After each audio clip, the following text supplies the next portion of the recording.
Why would we invite you? You overreact to everything. That's what my mom said when I asked why no one told me about my sister's engagement party. They hadn't forgotten. They had deliberately excluded me. I found out when I showed up at my mom's house with a card and a small gold bracelet. My sister looked at me as if I had walked in holding rotten eggs. Mom blinked and said, "That was last week. The whole family was there. It was a standard celebration." Standard, as if family milestones were scheduled events I didn't need to attend, as if I were some distant relative they could update later. My name is Cameron Ellis. I'm 31, and if you think you know how this ends, stay tuned. What happens when you finally realize that belonging was never yours to begin with? I stood there holding the bracelet. My cheeks burned. The room felt colder than January. Someone coughed. Someone else avoided eye contact. My sister picked at her nails and said it was just a small thing. No need to get dramatic. But the photos were already online. Her surrounded by white balloons, banners, and a cake that read, "He put a ring on it." Everyone was there. Even my second cousins. Even my mom's church friend who once called me too sensitive. But not me. I left the bracelet on the counter and walked out. I didn't slam the door, didn't cry in the car, just drove home to my quiet beach house, the one they always remembered when they wanted a summer getaway.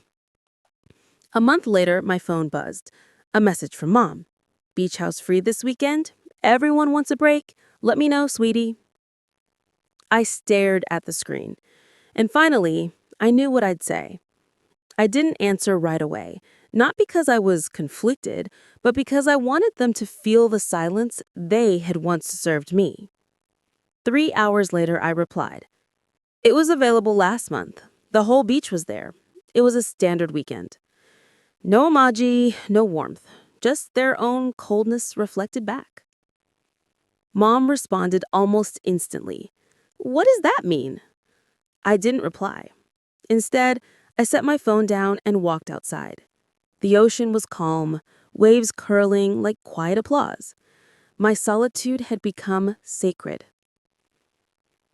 Later that night, I checked the family group chat, the same one that had been silent about my sister's engagement. Now it was lit up with passive-aggressive pings. "Guess Cam doesn't care about family. She's changed since she moved into that beach place. Maybe she likes being the black sheep." No one had said a word when I was forgotten, but now that I wasn't giving, suddenly I was the villain. My sister, of course, didn't speak up. She never did. Always played innocent while the daggers came from her shadow. But something had changed in me. I wasn't trying to be included anymore. I wasn't aching for a seat at their table, because now I owned the table, the house, and the peace that came with choosing myself. The next morning, I received another message, this time from Dad. "We'll pay for groceries and clean up if it's about that. Just let us come." I smiled. They still didn't get it. This wasn't about chores. It was about respect. And I was done loaning them access to the life they once pretended didn't exist. 3 years ago, I would have said yes. I would have cleaned the house top to bottom, stopped the fridge, prepared guest towels, and told myself this is how families heal. But now I saw the pattern. The quiet math of conditional love. They only reached out when it was convenient. The rest of the time, I was invisible, a blurry silhouette in their story. I didn't reply to Dad's message. I let it sit there unread, but heavy in its silence. That night, my sister posted a photo, her and Mom laughing on a friend's boat. Caption, "Making new memories. Some people don't need an invite." Period. The comments were loaded. "Amazing ladies, true family." And one from my aunt, "Forget the haters, you're doing it right." I felt something inside me stiffen. Not anger, not pain, just a cool sort of clarity. They had rewritten the story, made me the outcast in a book they'd ghost authored. But I was done being their subplot. So I did something they didn't expect. I posted my own photo. Me on my porch.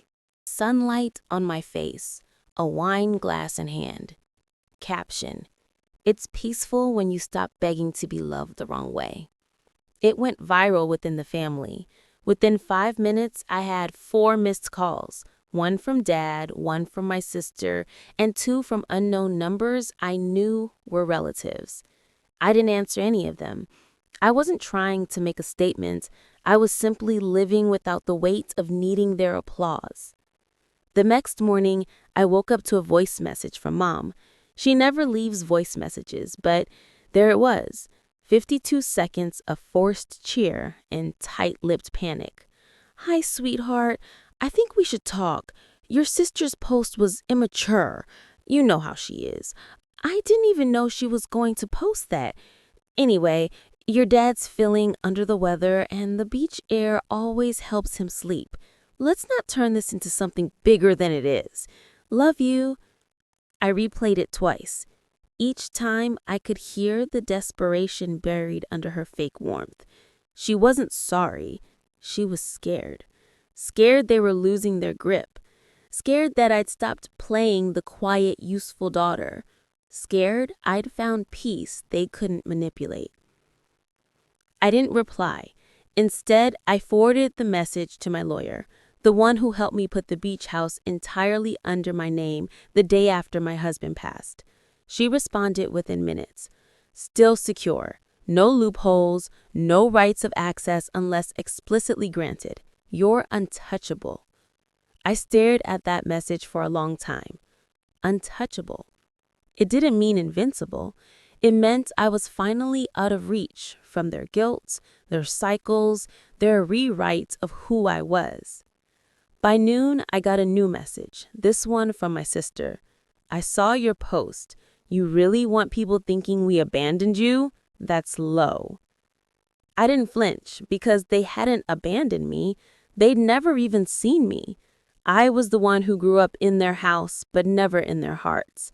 And now, finally, I had stopped knocking on a door that was never built for me to walk through. 3 days later, I saw their car parked 2 blocks down from the beach house, a white SUV, the same one they used to take my sister to her engagement party last month, the one I wasn't invited to.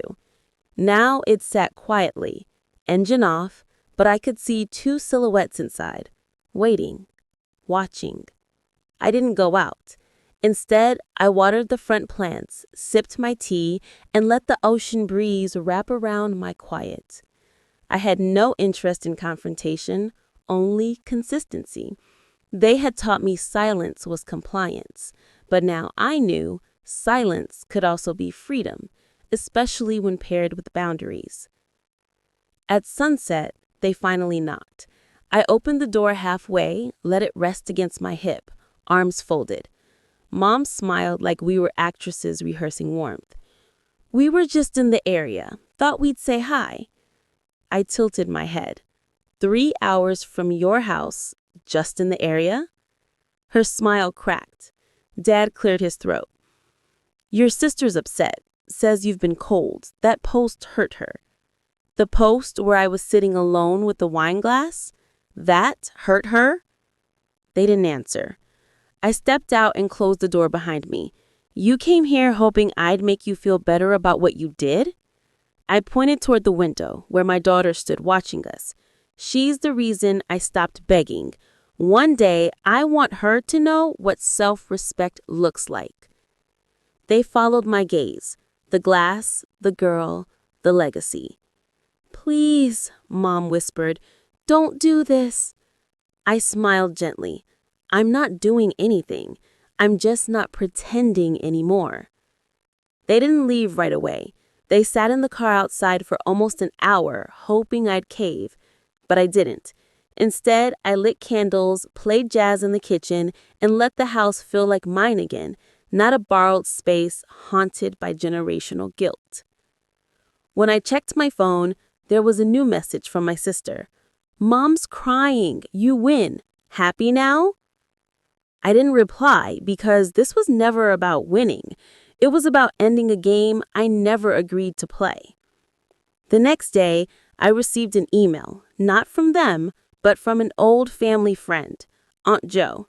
She'd seen my beach post. She'd also seen my sister's engagement photos weeks earlier and had wondered why I wasn't in a single one of them. Her email was short. Just wanted to say I noticed. I'm sorry. I always thought they took advantage of your kindness. You deserved better. I hope you find peace and stay there. I stared at those words longer than I expected to.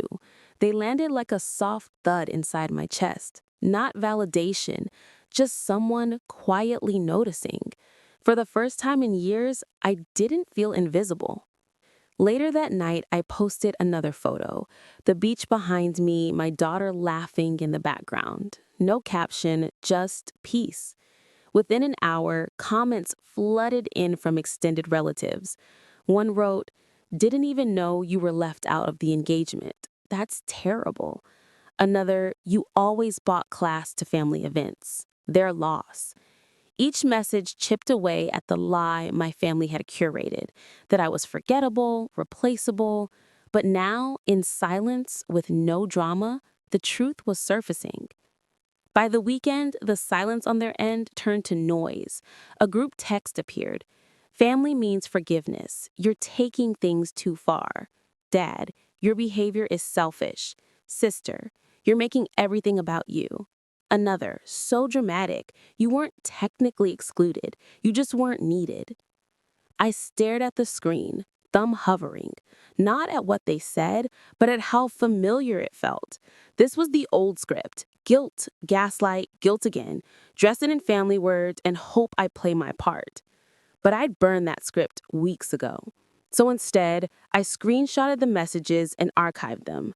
I wasn't saving evidence, I was saving clarity. That night, I called my attorney, not for drama, for legacy. The beach house, though bought with my money, was still technically listed as part of my father's old trust, a legal loophole they'd ignored. Until now. I asked him to begin proceedings to finalize the ownership fully in my name, quietly. No courtroom battles, just ink on paper.